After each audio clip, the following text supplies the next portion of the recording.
Hello, everyone. Welcome to this episode of Zillion Masterclass. I'm Gagan Sandhu, host of this masterclass, and I'm the co-founder and CEO of Zillion. Zillion is a financial platform that helps you make great financial decisions and helps you become financially independent in 10 years or less. Today's topic is real estate. We will do a deep dive into how to think about investing in real estate and what steps to consider, what things to consider, what factors to consider, and how to make the best possible decision when it comes to investing in real estate. So let's jump right in. This is Zillion, and we offer a lot of products that help you reach financial independence on your own terms. And one of those products, for instance, we help you improve your 401k, make better investment decisions, plan for retirement well, money score, and analyze IPOs, manage your expenses, manage your debt, all of that. And one of the products is real estate, help you make best real estate investment decisions. So to access this, you log into Zillion, create an account. First month is free. So you should be able to just go right ahead and create an account. And after you are logged into Zillion, go to this product called real estate. In real estate, if you have already created some properties, you will see that. But otherwise, you can start right here. Actually, before we jump into this, one of the myths that a lot of people have is they think that real estate is the fastest way to actually build wealth. And I would counter that to say that real estate is one of the ways to build wealth. For some people, it turns out to be fast. For others, it's not. In general, real estate yields about 4% per year returns, maybe 5%. And if you have a really, really good, information, skills, it can yield up to 6% returns. But stock market returns 8 to 10% returns. So keep that in mind. With that information, we will jump a little bit more into detail, but keep this in mind that real estate is a slow and steady game. You build your portfolio over the years, and it takes decades for the portfolio to become something really good, something really fruitful, something really valuable. My own experience is I've been investing in real estate since 2008-9 when I bought my first home. Then I bought, a couple other properties, but it takes a long, long time for those properties to appreciate and for you to build equity that covers enough of the costs involved in buying real estate, managing real estate. So how should you go about it? Let's say, somebody comes to you and say, hey, we have a really great deal and you should buy this property. How should you think about it? So I used to manage all that in spreadsheets, but then I converted those spreadsheets into an online tool, and we call it Real Estate Investment Tool, and it's available on Zillion. And as I said, you can go to Zillion, log in, and then go to real estate and get started. So what I did here was I said, okay, I'm going to buy a property. So I'm thinking of buying this property. So let me just start there. If you already own a property, you can click this. But in this case, I'm thinking of buying a property. So you go to real estate, click on add property. And before you do that, also just make sure your income is reflected here. Let's say my income is 140K and my federal tax rate is, the highest tax rate is, let's say 28%. And I can update that because that plays a role. Your tax rate plays a role as well. So I add a property and I said, okay, I want to buy a new property. How should I think about it? So as soon as you do that, we actually have a lot of information. We have done a lot of research, and that research has yielded into these great initial numbers that sometimes some people forget to count. So what you need to do is, name of the property, 123 Main Street. And you can say, okay, I'm in California. So I'll say this is in California. And why it's important? Because tax rates are different. The property tax rates are different in different states, and insurance requirements and insurance cost is different as well. So our algorithm keeps track of this if you actually give the exact state. Let's say the area is, I'll take a realistic example. I'm looking at buying a property in San Francisco. So I'll say, okay, area is about 1,400 square feet. And the purchase value is about 1.15, 1.15. And that way, okay, I'm not a veteran. I'm not a first-time home buyer. Why these are important? Because veterans and FH, first-time home buyers, can get loans with only 3.5% down payment. And that's a special policy of US government, which encourages home buying, even for people who want to buy for the first time and may not have a lot saved up. So if you're a first-time home buyer, click this, and you can actually qualify for lower down payment, and veterans as well. Are you planning to get a loan? Yeah, I want to get a loan. I'll put 20% down payment, and 20% down payment would be, let me just make sure this is the right number. It would be, if it's, let's see here, 1.15, and down payment, I'll put 20%. And sometimes, because I changed the numbers here, the numbers can be off a little bit. Feel free to adjust. In this case, I'm going to put 20%. A lot of people will tell you put more, but I'm much more in the camp of put as little down payment as possible for multiple reasons. The big reason is, you are going to lock this investment for a long period of time. So why freeze your money into one investment? If a bank is ready to give you at 15% down, do that. No need to go to 20%. But I'm putting 20% because that's the default. That's what banks require typically. And interest rate, let's say interest rate is about 7% right now, give or take. And I want to take a 30-year loan, and my monthly rent, because it's San Francisco, it's the monthly rent, I can probably get $5,000 for this, and maybe $5,200. HOA fee about 10%. This is an assumption based on our research across multiple cities, multiple states, multiple HOAs, and we believe this is reasonable for a house that's going to rent for $5,000. About 10% of it is going to go towards HOA fee, and because San Francisco mostly has tenants in common or kind of like condos, so HOA fee is high. If you're buying this property in a suburb, you're welcome to make it 0% if it's going to be a single family home. And if you do 0%, we're like, hey, listen, value is below average. And we know the average because we have done all the math. But if you know your property, then you're like, yeah, this is 0%. But in this case, since this is in a city, it's going to be kind of like a condo. We'll keep it at about 10%. After that, it's property tax in California. It's close to 1%, but I'll make it 1.25%, just so I'm not undercounting this. So it's about $14,000 per year in property tax.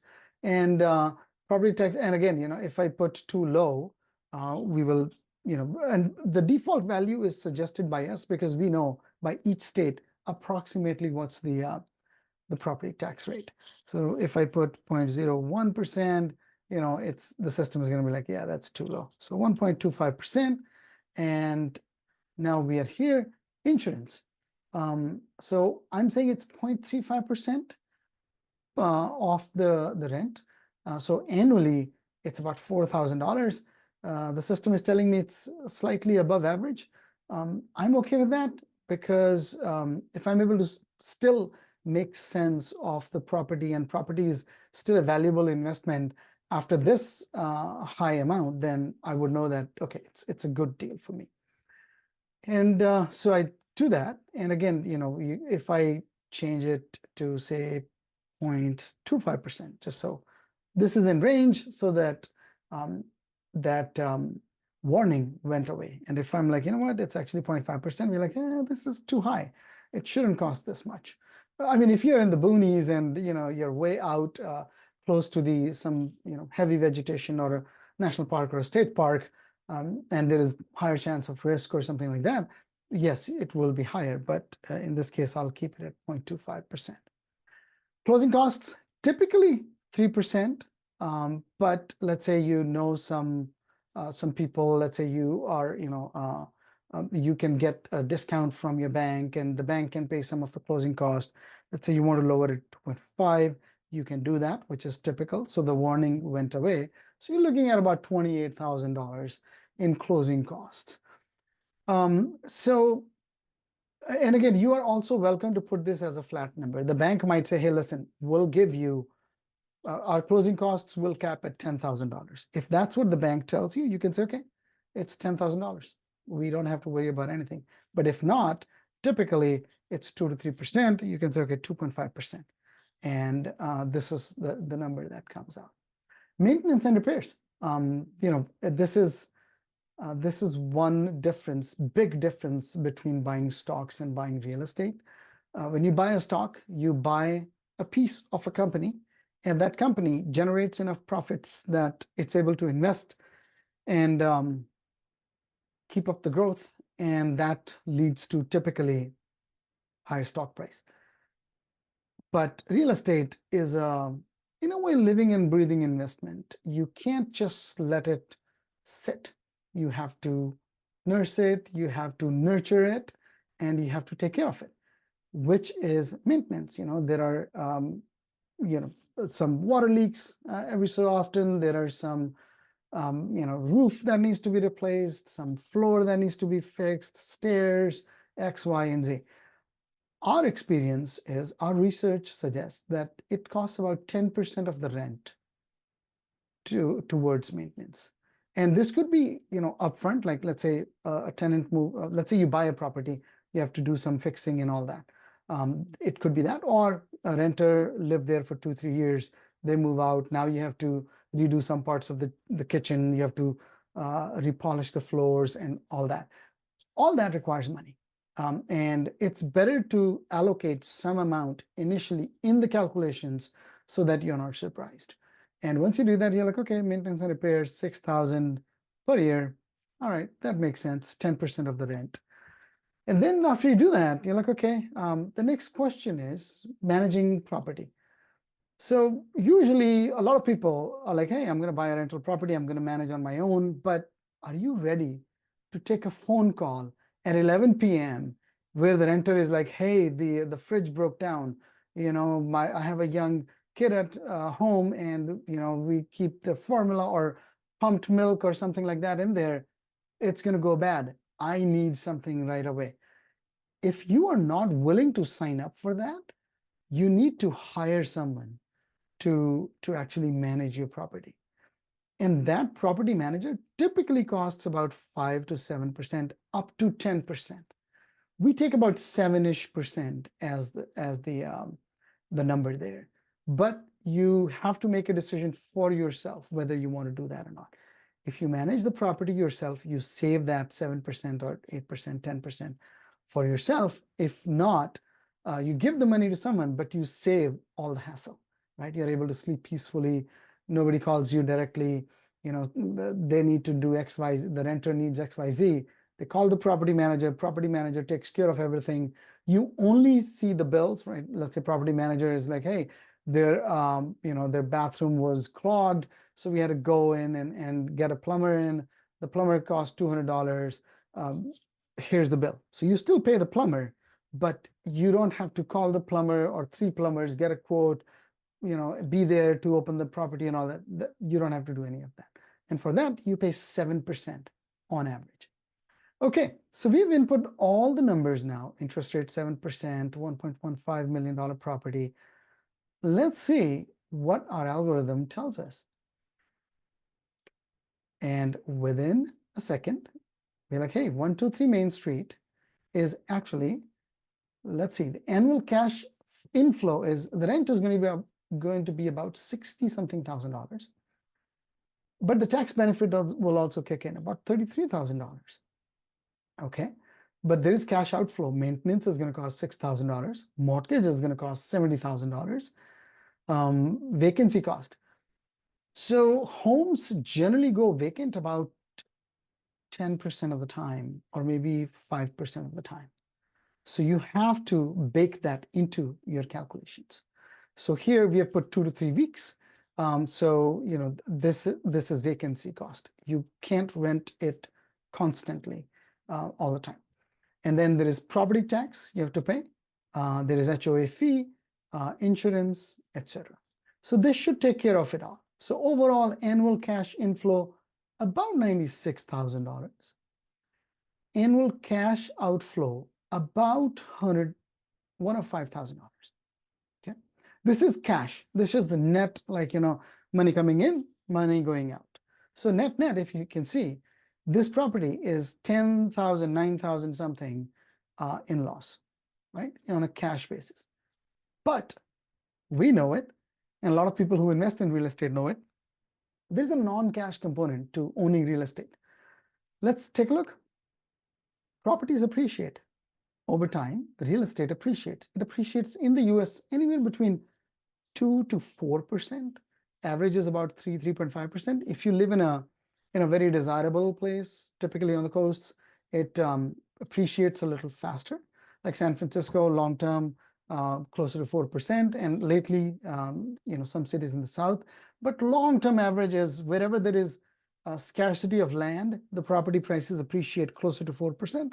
Wherever there is a lot of land, like let's say Phoenix or Las Vegas or Dallas or places like that, the appreciation, property appreciation per year is about 2%, maybe closer to 2 to 3%, maybe closer to 2.5 to 3%. So 2.5 to 4% is the property appreciation. In this case, we're taking about 3% because this property is in California. And with that,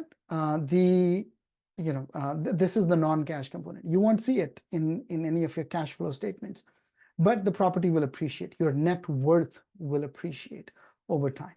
Now, when you look at that, and okay, there is another component, your time investment. So you said you will manage this property on your own, which is great. You will save the money, right? You will not pay 7% of the rent, 7% of rent at 60 something thousand dollars. That's about $4,000 or $5,000 a year. You save that, but your time has value. Unless you are totally retired and you have nothing else to do, your time does have value. You will take that time away from either your work. You might take a few hours off to go do something, or you will take that time away from your family, kids, and something, or you will take that time away from your hobbies and your other lifestyle choices. Whatever it is, that time needs to be accounted for. And we are saying that it takes about 40 hours a year at minimum to manage a property. And we value, by default, your time at about $100 an hour. Some of you will have much higher value of time. Some of you will have a slightly lower value of time. But on average, I think $100 is something we should think about. We all work about 2,000 hours in a year, and $100, it's about $200,000 in the related income, so to speak. So you're losing $4,000 in terms of your time investment. So net, you have non-cash. Again, this is also non-cash. This is not like you're paying someone. This is like, hey, your time is going. You're paying in kind, so to speak. So non-cash returns are $30,000. So if you see here, the cash returns were about negative $8,500 or negative, $8,500 or $9,000. But the non-cash makes up for it and offsets it. So overall, ROI on this property is about $21,000. Okay, based on cash flow, non-cash returns, and everything. So this is just the math. Sum this, and this. These three items should be about $21,000, give or take. Okay, so you're like, okay, this is a good investment, right? $21,000 every year I'm going to get either directly in my pocket as cash in my bank or as appreciated value of the property. This looks like a great deal, right? Is it a great deal? What do you compare it to? And this is something that I talk, a lot of times I've talked about it. You always want to compare any returns you get from any investment, any kind of investment you get, with the gold standard for investing, which is S&P 500 returns over the long term. So let's say you're going to keep this property for 20, 30 years. S&P 500, if you invest all the money into S&P 500, the money that you're going to invest in property, the down payment, the closing costs, all of that, you are likely to make more money in S&P 500 than on this property. Okay. Why S&P 500? Because S&P 500 is one investment that is available to everyone in America and for most people in the world as well, where you can get about 10% returns long term without having to move your finger. All you have to do is go to your brokerage account, and let's say you're about to put $230,000 into this investment, real estate investment. You can take that $230,000. You can buy S&P 500 index, any cheap index like SPY ETF or VOO or FXAIX or whatever your choice of fund is, and you're likely to make about $25,000 on this. So based on this, and again, closing cost, down payment, if you add it up, this is not a terribly great deal. It's actually a bad deal. And we explain it all that, right? And you can also, we added some AI because it's 2024, and you can ask some questions and, we will explain that. But let's say you're like, you know what, this is a bad deal, but it's not day and night difference, right? And again, you can ask questions to the AI algorithm, and it'll help explain everything in detail, everything that I said. Actually, I don't need to speak. You can just talk to the AI. But you're like, okay, you know what? This is not too far apart. What if the interest rates go down? What if I buy now and next year, the Fed has already said that the interest rates, they're going to lower at least once this year. So you're like, you know what if I'm able to buy this property at 6.25%? How would that change things? Okay, let's find out. Update. And it is still a bad deal. Okay, so 6.25%, it's still a bad deal, right? And you can ask the conversation, AI about the new reality and all that. I'm not going to go into that. You can do it on your own. But you're like, you know what if the rent, you found out that San Francisco, the rents are going high because all the AI hype is in San Francisco. A lot of young people are moving into San Francisco, and they're actually, getting 3 or 4 to a house, and they're renting homes, and you can actually rent it for $5,800, or you can rent it per bed, and you can put 4 beds because there are 4 bedrooms, and you can actually rent it for $6,400. Okay, now let's see if it makes sense now at 6.25%, and let's take a look. Well, it seems like at that rent point, it is actually a great deal. It is better than S&P 500, and it will continue to be better than S&P 500 if it's better now. But you're like, okay, the rent is up there, but I actually can't get a loan for less than 7%. So let me put 7%, okay? I don't want to do wrong calculation and overestimate the profit. 7%, I'll get a higher rent. I know that. I already have tenants, lined up. And let me see, at 7% interest with $6,400, does it still make sense? It does. So you see, these are all the levers, right? And any real estate or any investment for that matter is not a one-shot thing, and there are multiple variables. What we have done here is we have taken all those variables, and we are giving you the ability to play around with those variables. What if the price dropped to 1.1? And even if I'm able to get, let's say, 6,000, how does that change the equation if my price is lower? Okay, it is still a good deal, right? If I'm able to lower the price, and I can rent it for slightly less money, but it will still be a good deal. So please go ahead and play around with it. Any new investment you want to make, or you can make multiple copies, don't forget to run it through this. It's really, really going to make your life much easier if you run it through this, because otherwise there are always people who'll be like, oh, real estate is the best deal. Now you can ask them, is it really? Let me run the numbers, right? Here it is. You can run the numbers. It takes less than 5 minutes. That's our promise. So go right ahead, use the product, go to Zillion, create an account, go to real estate, and you will be able to do this math within minutes. I hope you enjoyed it. Don't forget to join us for a masterclass every Tuesday and Thursday at 3 p.m. Pacific time, or you can catch us on YouTube. Thank you so much for joining, and enjoy doing the math with all your real estate deals. Thank you.